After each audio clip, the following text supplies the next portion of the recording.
Assalamualaikum warahmatullahi wabarakatuh. Sebelumnya, di sini perkenalkan kami dari kelompok 9. Di sini kami akan menjelaskan mengenai project based learning dari hasil kerja dari kelompok kami. Next.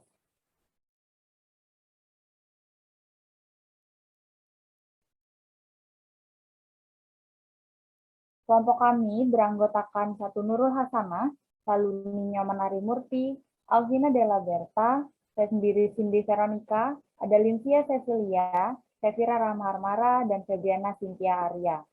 Next.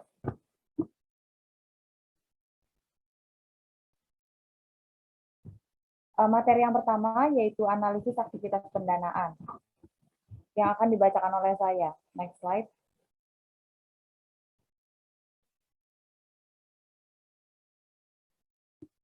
Baik, pada kesempatan kali ini kami mengambil contoh yaitu dua perusahaan, PT Wismilas Inti dan PT Gudang Garam. Seperti yang kita ketahui, analisis pendanaan ada komponen yang di dalamnya yaitu ada kewajiban atau liabilitas. Pada PT Wismilas Inti dan PT Gudang Garam bisa kita lihat di screen yang sudah dibagikan oleh teman saya. Pada PT Gudang Garam mengalami penurunan secara signifikan yang disebabkan oleh berkurangnya pinjaman bank pada akhir tahun, sehingga rasio utang terhadap ekuitas turun dari 54,4% menjadi 33,6%. Sedangkan itu berbanding terbalik pada PT Wismilas Inti, yang mana peningkatan total liabilitas terjadi sebesar 60,9%. Hal ini disebabkan oleh kenaikan liabilitas jangka pendek hingga 123,4% yang diimbangi dengan penurunan liabilitas jangka panjang sebesar 29,5%.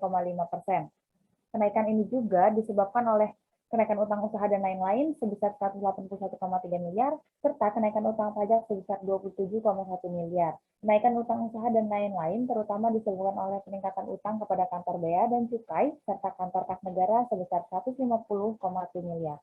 Next.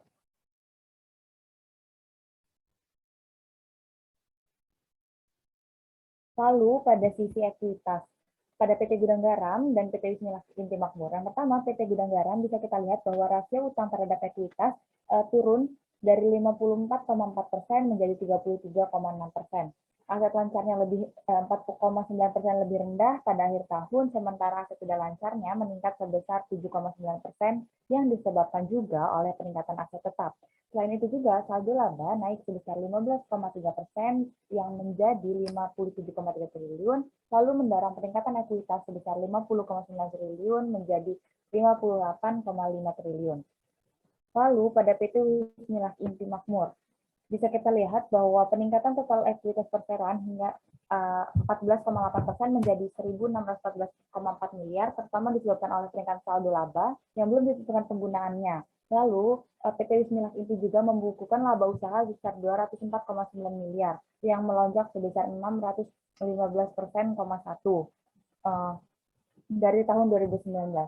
Oleh karena itu, total aset juga naik dari 24,2 menjadi 1.614 miliar, dan total ekuitas pun naik menjadi 14,48, dan total liabilitas naik menjadi 61,0%. Next.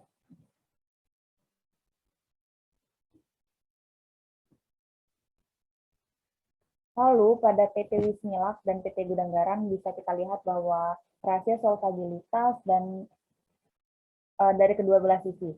Yang pertama, pada rasio solvabilitas pada PT Wismilas bisa kita lihat sebesar 0,3% atau 0,3 kali, lalu ada di rasio terhadap total ekuitasnya sebesar 0,4%. Lalu pada PT Gudang Garam bisa kita lihat bahwa rasio liabilitas terhadap total aset sebesar 0,2% dan rasio liabilitas terhadap ekuitas sebesar 0,3 kali. Next.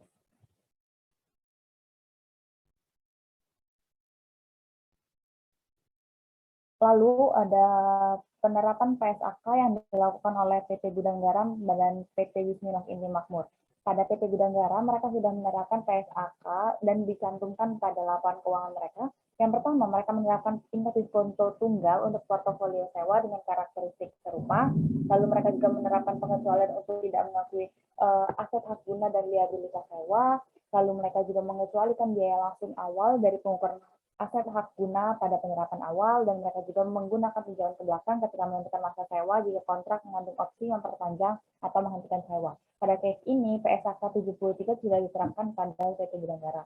Pun pada PT Wisma Inti Makmur, mereka juga sudah menerapkan, mereka juga menggunakan diskonto tunggal, lalu mereka juga menggunakan pengakuan liabilitas sewa dan aset hak guna, lalu mereka juga penentuan jangka waktu sewa pada 1 Januari menggunakan tinjau balik di mana kontrak berisi opsi untuk memperpanjang atau mengakhiri sewa. Maka kedua PT ini sudah menerapkan PSAK 73 pada akun sewanya. Next.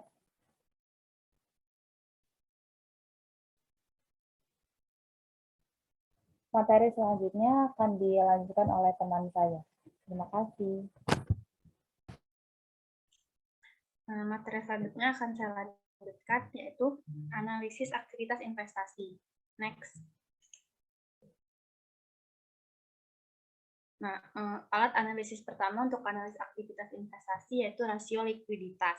Rasio likuiditas sendiri adalah rasio yang menunjukkan kemampuan perusahaan dalam memenuhi kewajiban atau membayar utang jangka pendeknya. Nah, rasio likuiditas sendiri ini dapat digunakan untuk mengukur seberapa liquid perusahaan.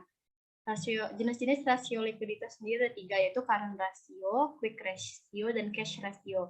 Nah, data yang digunakan dapat dilihat di dalam PPT, yaitu current asset, current liabilities, inventory, dan cash and cash equivalent. Yang pertama yaitu current ratio. Current ratio sendiri atau rasio lancar ini digunakan untuk mengukur kemampuan perusahaan dalam membayar kewajiban jangka pendeknya dengan aktiva lancar yang tersedia. Nah, current ratio ini rumusnya itu current asset dibagi dengan current liabilitas. Pada PT Gudang Garam sendiri, current rasionya pada 2019 senilai 2,1 dan 2020 senilai 2,9. Pada PT Wismilak Inti Makmur pada 2019 senilai 6 dan pada 2020 senilai 3,7.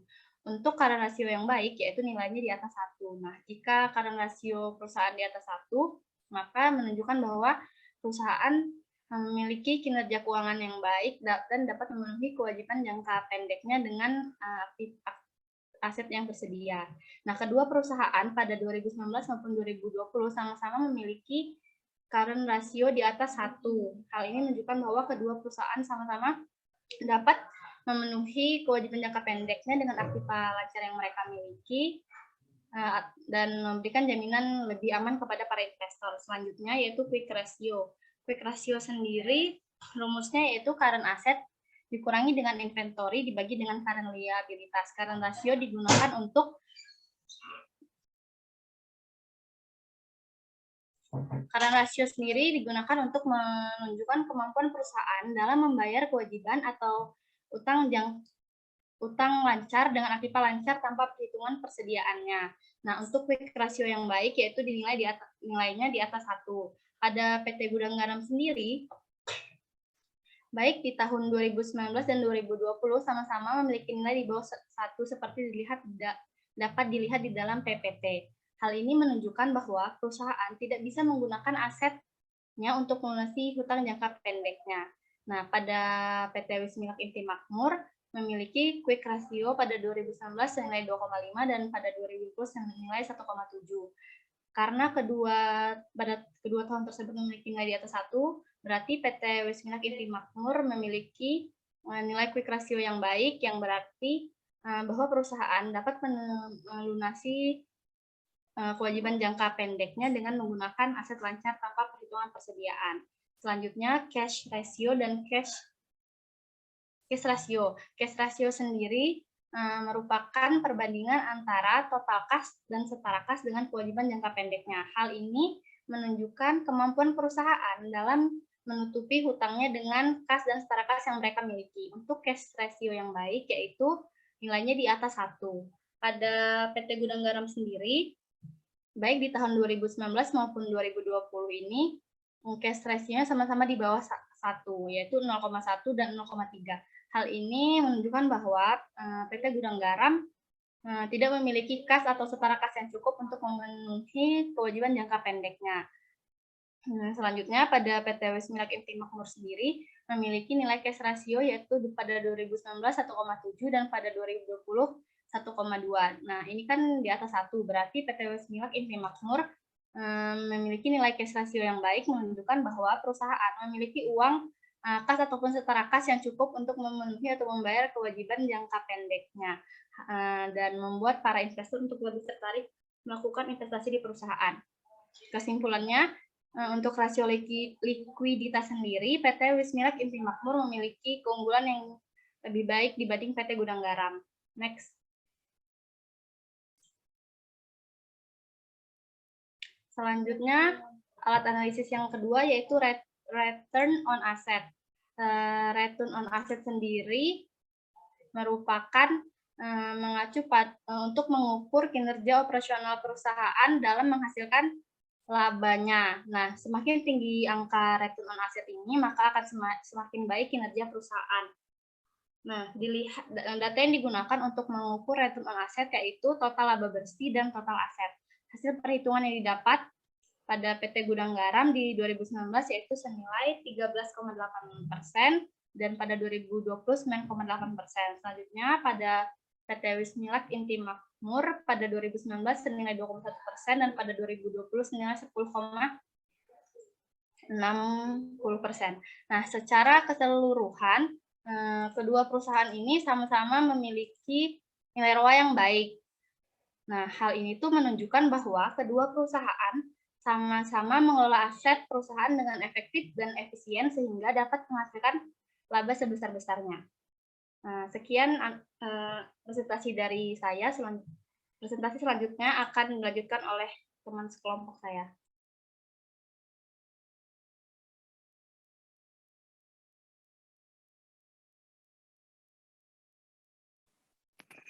Selanjutnya ada analisis aktivitas operasi. Next.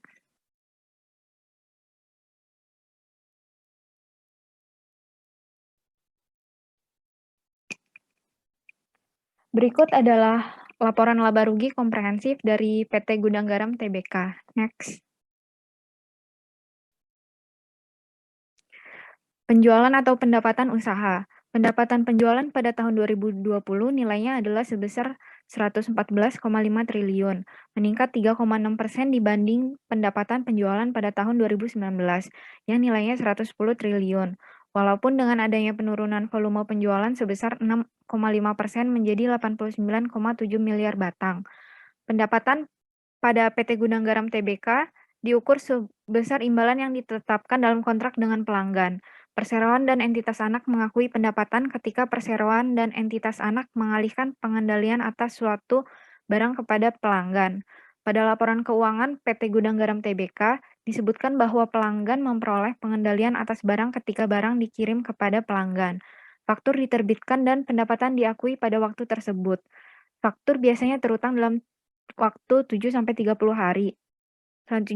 Selanjutnya ada biaya pokok penjualan dan laba bruto. Biaya pokok penjualan meningkat 10,7% menjadi 97,1 triliun disebabkan oleh kenaikan cukai, PPN, dan pajak rokok sebesar 15,3% menjadi 78,7 triliun.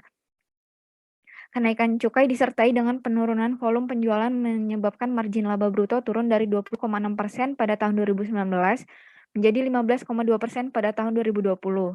Cukai termasuk PPN dan pajak rokok merupakan 81,0% dari biaya pokok penjualan, meningkat dari 77,8% di tahun sebelumnya. Biaya bahan baku turun 6,1% yang terutama disebabkan oleh penurunan volume dan harga tembakau atau cengkeh yang tidak mengalami kenaikan pada tahun 2020. Laba bruto untuk tahun 2020 sebesar 17,4 triliun, turun 23,7% dibanding tahun sebelumnya. Next. Laba dan jumlah penghasilan komprehensif. Turunnya biaya promosi, perjalanan dinas, serta perbaikan dan pemeliharaan menyebabkan beban usaha turun sebesar 5,2% menjadi 7,6 triliun. Beban penjualan turun 14,6% menjadi 4,2 triliun, sementara beban umum dan administrasi naik 10,1% menjadi 3,4 triliun. Dibanding periode yang sama tahun lalu yang terutama disebabkan oleh beban lain-lain terkait COVID-19.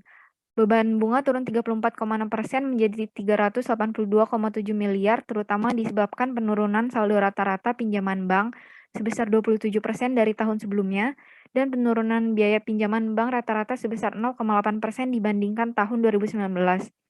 Laba untuk tahun 2020 sebesar 7,6 triliun atau laba bersama sebesar Rp3.975. Lebih rendah 29,7% adalah akibat dari penurunan yang terjadi pada margin laba bruto yang disebabkan oleh kenaikan cukai yang tidak diikuti dengan kenaikan harga jual. Penurunan volume penjualan sebesar 6,5% serta beban usaha dan beban bunga yang lebih rendah. Setelah memperhitungkan rugi komprehensif lain sebesar 56 miliar yang timbul dari perubahan pengukuran kembali liabilitas imbalan pasti, jumlah penghasilan komprehensif untuk tahun 2020 turun 29,7% menjadi 7,6 triliun dibandingkan dengan 10,8 triliun pada tahun 2019. Next. Berikut adalah laporan laba rugi komprehensif dari PT Wismilak Inti Makmur. Next.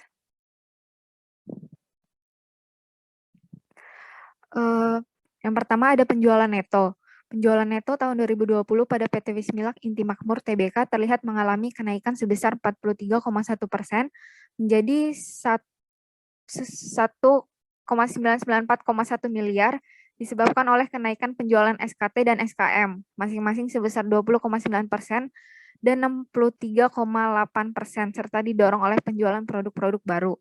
Selanjutnya ada beban pokok, beban usaha, dan laba usaha. Penjualan dan laba bruto beban pokok penjualan perseroan tahun 2020 tercatat sebesar 1.368,8 miliar, naik 42,3% dari tahun 2019 yang sebesar 962 miliar. Seiring dengan kenaikan penjualan neto, laba bruto ikut naik hingga 44,9% menjadi 625,4 miliar. Beban usaha perseroan tahun 2020 tercatat sebesar 420,6 miliar, meningkat 4,4% dari tahun 2019. Peningkatan ini disebabkan oleh kenaikan beban penjualan sebesar 16,1 miliar. Dengan menjaga beban usaha, perseroan mampu mendorong lonjakan laba usaha hingga 615,1% atau menjadi 204,9 miliar. Pendapatan lain-lain. Total pendapatan lain-lain perseroan berkurang sebesar 27,3% atau menjadi 10,3 miliar pada tahun 2020. Penurunan tersebut terutama disebabkan oleh penurunan pendapatan lain-lain neto sebesar 9,7 miliar, yaitu dari 11,1 miliar dari 2019 menjadi 1,4 miliar di 2020. Next.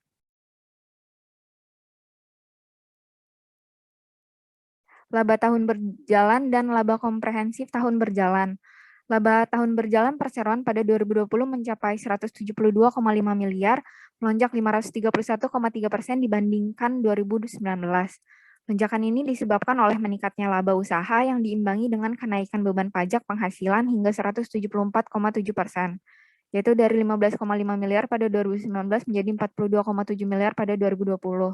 Total laba komprehensif perseroan meningkat sebesar 126,9 miliar atau naik 382,2%, menjadi 160,1 miliar pada tahun 2020. Peningkatan ini terutama karena meningkatnya laba tahun berjalan yang diimbangi dengan berkurangnya pengukuran kembali liabilitas imbalan kerja. Perusahaan mengakui pendapatan ketika atau pada saat kewajiban pelaksanaan terpenuhi, yaitu ketika pengendalian barang atau jasa yang mendasari kewajiban pelaksanaan tertentu dialihkan ke pelanggan sesuai dengan PSAK 72. Presentasi selanjutnya akan dilanjutkan oleh teman saya. Baik, selanjutnya yaitu analisis arus kas.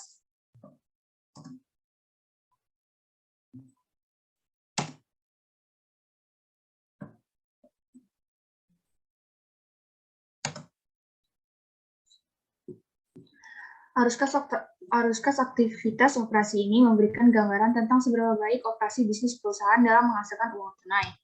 Pada laporan arus kas dari aktivitas operasi pada PT Gudang Garam pada tahun 2019 yaitu sebesar 11.174.403, sedangkan tahun 2020 sebesar 17.477.714, yang artinya mengalami peningkatan arus kas operasinya sebesar 56%.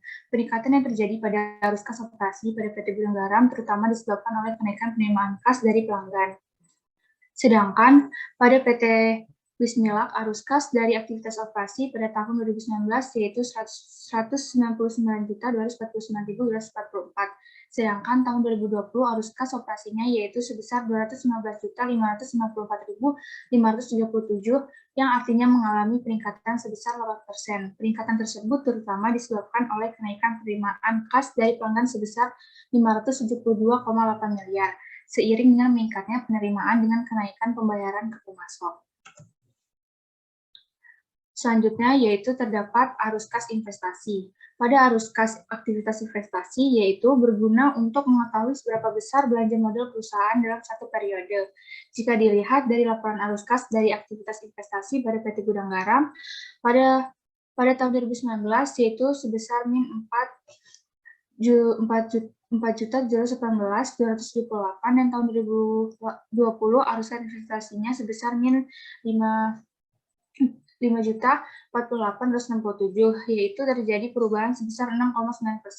Sedangkan pada PT Wismilak, arus kas dari aktivitas investasi yaitu pada tahun 2019 sebesar min 54.014.301 dan untuk tahun 2020 yaitu arus kas investasinya sebesar 2.740.360 yang dimana mengalami peningkatan sebesar 105%. Peningkatan arus kas investasi ini pada PT Wismilak disebabkan karena berkurangnya aktivitas investasi terkait perolehan aset tetap. Selanjutnya terdapat arus kas pendanaan. Dari arus kas aktivitas pendanaan ini, kita akan melihat bagaimana perusahaan membiayai pertumbuhan jangka panjangnya. Jika dilihat pada PT Gudang Garam pada tahun 2019, yaitu sebesar min 4.605.962 dan tahun 2020 yaitu sebesar min 11.119.999, menghasilkan perubahan sebesar 141%. Sedangkan pada PT Wismilak untuk tahun 2019 yaitu sebesar 32.726.726.776. Sedangkan tahun 2020 arus kas operasinya sebesar min 53.758.922. Artinya mengalami penurunan sebesar min 264% pada tahun 2020, yang dimana pada tahun tersebut PT Wismilak mengalami penurunan yang disebabkan oleh pembayaran utang bank neto sebesar 80,5 miliar. Presentasi selanjutnya akan dilanjutkan oleh teman saya. Baik, terima kasih. Selanjutnya yaitu pengembalian atas modal investasi dan analisis profitabilitas. Next.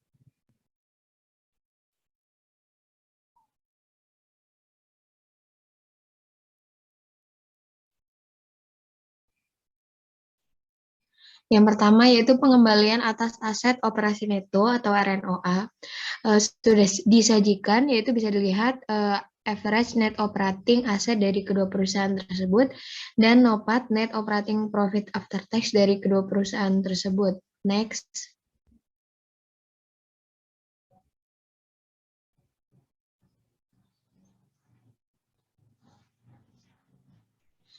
Berdasarkan tabel di atas, dapat diperoleh untuk menghitung RNOA kedua perusahaan tersebut adalah sebagai berikut.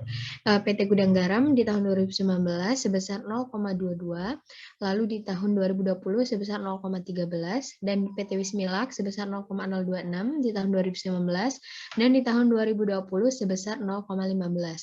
RNOA merupakan rasio yang digunakan untuk mengukur kinerja operasi. Semakin tinggi hasil rasio menunjukkan bahwa perusahaan lebih efektif mengelola rata-rata aset operasinya untuk menghasilkan jumlah laba operasi yang lebih besar. Bisa dilihat bahwa PT Gudang Garam di tahun 2020 mengalami penurunan. Penyebabnya adalah penurunan nilai NOPAT di tahun 2020. Menurunnya nilai NOPAT ini disebabkan karena adanya peningkatan biaya yang terjadi sehingga nilai laba operasinya menurun di tahun 2020. Hasil RNOA dapat dikatakan efektif jika dibandingkan dengan perusahaan yang bergerak di industri yang sama. Dengan demikian dapat dikatakan bahwa PT Wismilak mampu mengelola aset operasi dengan baik dan mampu menghasilkan jumlah laba operasi bersih yang lebih besar daripada PT Gudang Garam. Meskipun hasil RNA PT Wismilak lebih baik dari PT Gudang Garam, namun PT Wismilak harus tetap melakukan cara supaya rasio RNOA selalu meningkat dari tahun ke tahun. Next.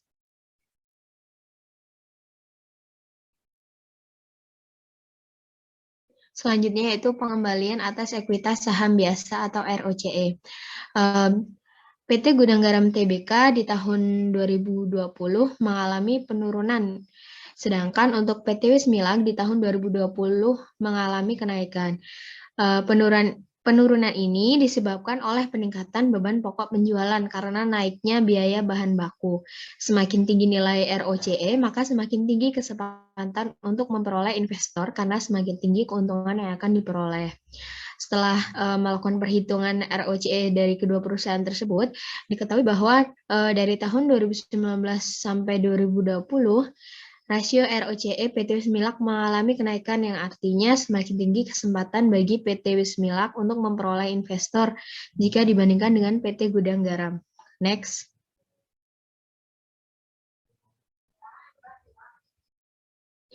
Selanjutnya yaitu margin laba operasi atau operating profit margin. Bisa dilihat PT Gudang Garam Tbk mengalami penurunan di tahun 2020 dan untuk PT Wismilak itu mengalami kenaikan di tahun 2020. Penurunan ini disebabkan karena kenaikan beban pokok penjualan di tahun 2020. OPM PT Wismilak tahun 2020 rasionya lebih tinggi dibanding dari tahun sebelumnya. Kondisi suatu perusahaan dapat dikatakan baik dan mampu menghasilkan laba yang tinggi apabila rasio OPM-nya mengalami peningkatan dari tahun ke tahun. Jika dilihat dari perhitungan rasio tersebut, PT Wismilak dalam kondisi yang baik dalam menghasilkan laba jika dibandingkan dengan PT Gudang Garam. Next.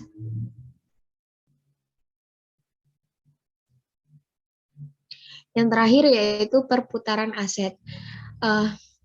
Sudah disajikan yaitu rata-rata aset operasi neto dari kedua perusahaan tersebut. Berdasarkan data tersebut, PT Gudang Garam diketahui total aset operasi neto dari tahun 2019 sampai 2020 mengalami penurunan. Hal ini tidak diikuti dengan penurunan penjualan dari tahun 2019 sampai 2020, sehingga diperoleh perputaran aset tahun 2020 yang lebih rendah dari tahun sebelumnya. Dan untuk PT Wismilak itu mengalami peningkatan perputaran aset dibandingkan dari tahun sebelumnya. Rasio aset turnover menunjukkan seberapa efisien perusahaan dalam menggunakan aset untuk menghasilkan penjualan. Di mana semakin tinggi aset turnover, maka semakin baik. Sehingga dapat disimpulkan bahwa PT Wismilak bisa dikatakan cukup efisien dalam menggunakan asetnya jika dibandingkan dengan PT Gudang Garam. Dengan ditunjukkan memiliki rasio dengan meningkatnya perputaran rasio di tahun 2020. Selanjutnya akan dilanjutkan oleh rekan saya.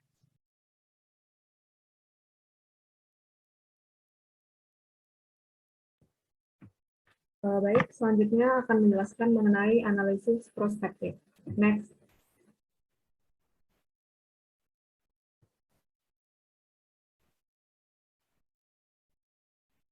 Analisis prospektif ini merupakan salah satu langkah dalam proses analisis laporan keuangan, di mana hanya dapat dilakukan setelah laporan keuangan historis disesuaikan untuk mencerminkan kinerja ekonomis perusahaan secara akurat. Analisis prospektif ini meliputi proyeksi laporan laba rugi, kemudian proyeksi laporan posisi keuangan, dan proyeksi dari laporan arus kas. Yang pertama kita akan melihat dari proyeksi laporan laba rugi. Laporan laba rugi merupakan ringkasan mengenai pendapatan dan juga beban ataupun biaya, serta laba rugi yang diperoleh dari perusahaan. Jika dilihat dari proyeksi laporan laba rugi pada kedua perusahaan, PT Gudang Garam mengalami penurunan yang cukup drastis dibandingkan dengan tahun sebelumnya, terutama pada laba yang dihasilkan. Seiring dengan penurunan jumlah laba, maka total beban pajak penghasilan diperhitungkan juga ikut mengalami penurunan. Laba usaha yang diperoleh dari PT Gudang Garam menurun sebesar 33,3%, yang hal ini kemungkinan disebabkan oleh merebaknya virus COVID-19 yang terjadi di sepanjang tahun 2020. Namun di satu sisi, meskipun virus COVID-19 ini merebak, PT Wismilak justru mampu menaikkan labanya dari tahun sebelumnya, yakni sebesar 40,1%. Yang artinya perusahaan mampu meningkatkan penjualan di sepanjang tahun 2020. Next.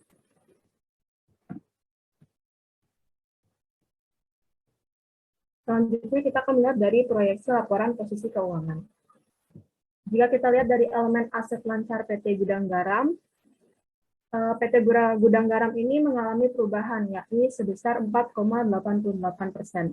Dan aset tidak lancarnya mengalami kenaikan sebesar 7,8%, sehingga jumlah aset perusahaan secara keseluruhan mengalami perubahan. Atau perubahannya bisa kita sebut sebagai penurunan dari tahun sebelumnya, yakni sebesar 4,55%. Dari sisi kewajiban perusahaan, mengalami kenaikan, yaitu liabilitas jangka panjangnya, yakni sebesar 8,1%, dan kenaikan pada liabilitas jangka pendeknya juga. Namun secara keseluruhan, liabilitas perusahaan mengalami perubahan. Perubahannya yaitu penurunan sebesar 29%, atau dapat dikatakan perusahaan mampu membayar kewajiban jangka panjangnya di tahun selanjutnya, sehingga terjadi penurunan kewajiban yang harus dibayarkan oleh perusahaan. Dari elemen ekuitasnya, PT Gudang Garam mengalami penurunan sebesar 14,9%, yang kemungkinan disebabkan oleh adanya penarikan aset ataupun kerugian maupun keuntungan perusahaan yang ditarik oleh pemilik dari perusahaan. Kemudian jika kita bandingkan dengan PT Wismilak, secara keseluruhan aset yang dimiliki perusahaan mengalami kenaikan. Meskipun total aset tidak lancarnya mengalami penurunan, namun di satu sisi total aset lancarnya mengalami kenaikan, yakni sebesar 35,9%. Sehingga secara keseluruhan, total dari aset perusahaan mengalami kenaikan. Kemudian jika kita lihat dari elemen liabilitasnya, terdapat kesamaan antara PT Gudang Garam dan PT Wismilak, yakni liabilitas jangka panjangnya mengalami penurunan sebesar 29,5%, dan liabilitas jangka pendeknya mengalami peningkatan sebesar 123,4%. Karena liabilitas jangka pendeknya mengalami peningkatan, maka total secara keseluruhan dari liabilitas perusahaan juga turut mengalami peningkatan sebesar 60,9%. Kemudian dari elemen ekuitasnya sama seperti PT Gudang Garam yang mengalami peningkatan, dan peningkatannya tidak jauh berbeda, yakni sebesar 14,8%. Next. Yang terakhir kita akan melihat dari proyeksi laporan arus kas.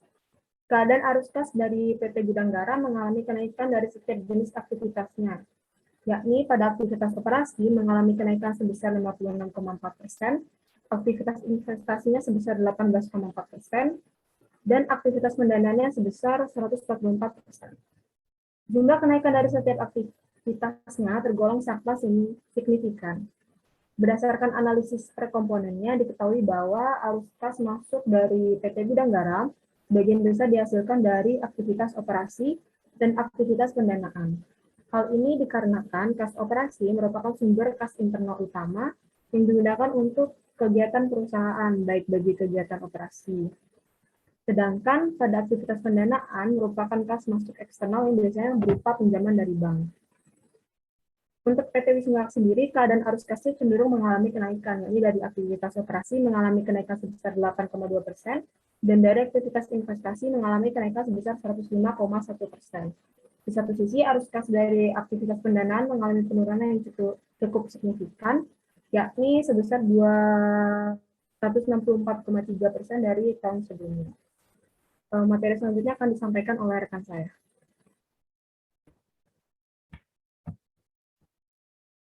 Selanjutnya, analisis kredit. Next.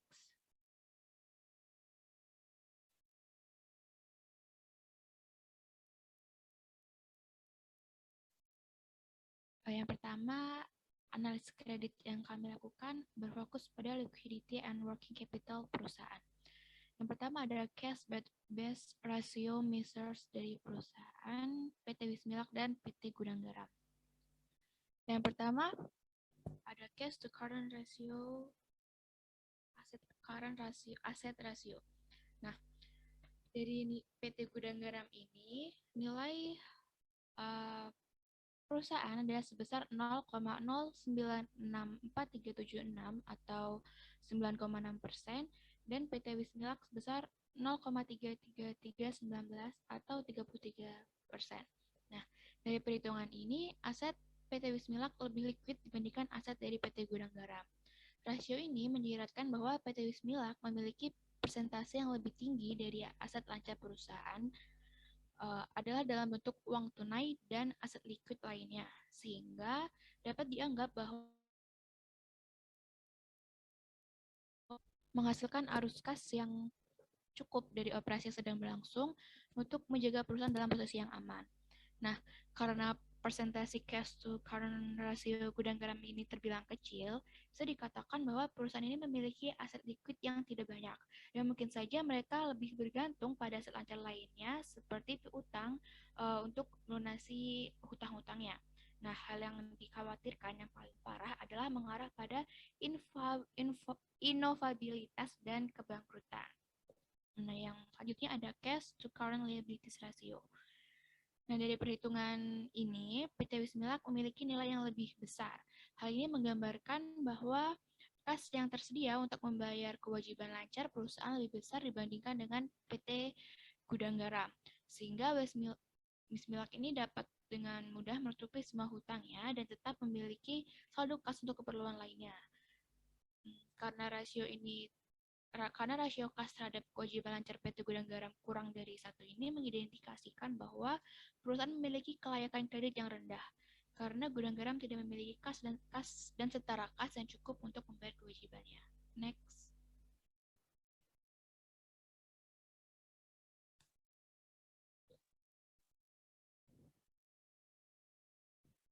Yang kedua ada account receivable liquidity measures.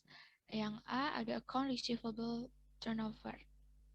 Nah, dari hasil perhitungan ini, PT Gudang Garam di tahun 2020 adalah sebesar 44,8 kali, sedangkan pada PT Wismilak sebesar 19,9 kali. Nah, di tahun 2020 ini, perputaran piutang PT Gudang Garam lebih tinggi dibandingkan PT Wismilak.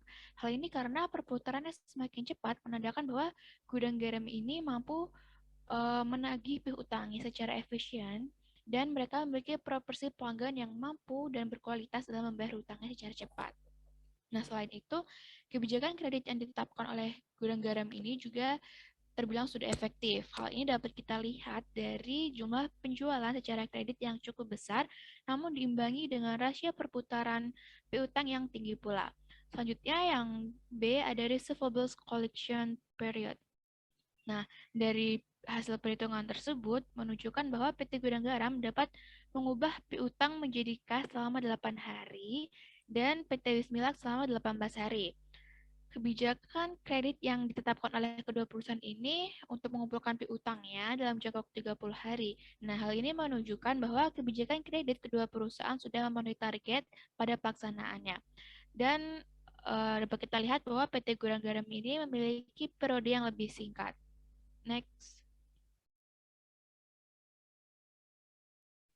Selanjutnya ada average payable debt outstanding. Average payable debt outstanding ini merupakan sebuah rasio finansial yang menghitung rata-rata waktu yang diperlukan perusahaan untuk membayar tagihan dan faktur pada perusahaan lain. Dengan melihat angka ini dapat diketahui seberapa baik perusahaan dalam mengolah semua utang usahanya. Nah, dari hasil perhitungan tersebut dapat dilihat bahwa PT Gudang Garam ini memiliki masa pembayaran hutang yang lebih cepat dibandingkan PT Wismilak. Meskipun hutang Gudang Garam jauh lebih besar, namun harga pokok penjualan mereka juga berkali-kali lipat lebih dari hutang mereka. Nah, hal inilah yang menyebabkan mereka hanya memerlukan waktu yang sangat singkat untuk membayar kewajibannya.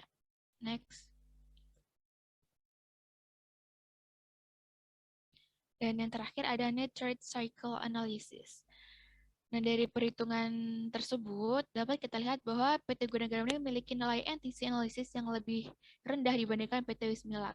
Hal ini berarti bahwa PT Wismilak membutuhkan modal kerja yang lebih besar karena untuk menjalankan kegiatan operasionalnya memakan waktu yang lebih lama, sehingga modal yang dikeluarkan juga akan lebih besar. Nah, selisih lamanya net trade cycle analysis kedua perusahaan ini bisa kita lihat dari lamanya penjualan dalam piutang perusahaan. Gudang Garam bisa melakukan penjualan produk mereka setelah 148 hari barang diproduksi, yang kemudian kas dapat mereka peroleh hanya dalam waktu 8 hari dan dapat membayar hutang kepada pemasok mereka setelah 4 hari. Nah, next. Kesimpulan yang kami simpulkan dari analisis yang kami lakukan adalah pada tahun 2019 dan tahun 2020 ini, kedua perusahaan memiliki nilai kinerja keuangan yang baik, tetapi PT Wismilak Inti Makmur memiliki kinerja keuangan yang lebih baik dibandingkan pada PT Gudang Garam. Karena secara keseluruhan, PT Wismilak Inti Makmur lebih unggul dalam hasil analisis yang dilakukan oleh kelompok kami, dan PT Wismilak ini dapat mengontrol kinerja keuangan mereka dengan lebih baik. Next.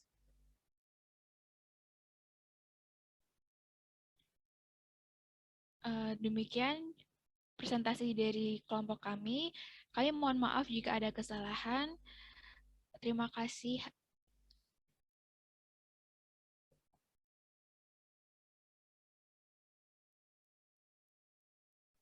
Terima kasih atas presentasinya. Sekian presentasi dari kelompok kami. Kurang lebihnya saya mohon maaf. Kepada Allah saya mohon ampun. Saya akhiri. Wassalamualaikum warahmatullahi wabarakatuh.